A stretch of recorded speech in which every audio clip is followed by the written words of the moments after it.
In the spring of 1892, Paul Signac was looking to lift his spirits. He was grieving the death of his friend and mentor, Georges Seurat, who up until that point had been the head of the Neo-Impressionist movement.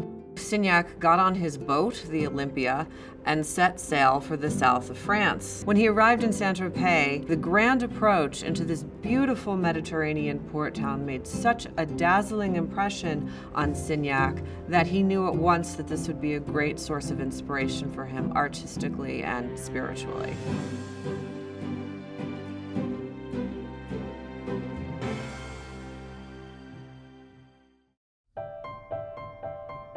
Of course, Saint-Tropez in the 21st century is this luxurious destination for yacht owners and movie stars. When Signac arrived, this was a fishing village. It was a very simple town that you could only arrive to by boat.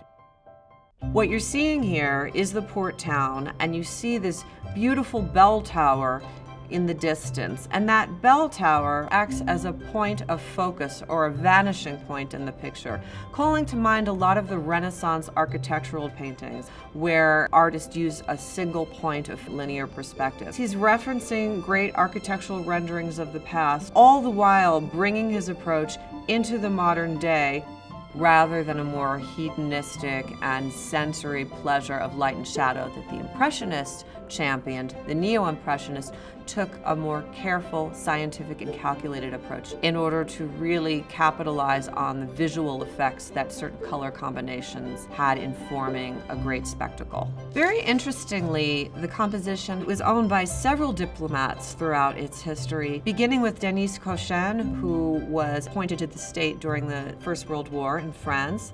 And then it entered the collection of René Cornu, who was the French ambassador to Moscow.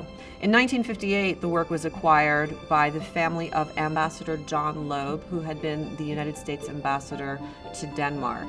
During his tenure in Copenhagen, Ambassador Loeb developed a keen interest on Danish art. The present work is coming to us from Ambassador Loeb's very rich personal collection of Impressionist and modern works, and it has been hanging in his family home since the late 1950s.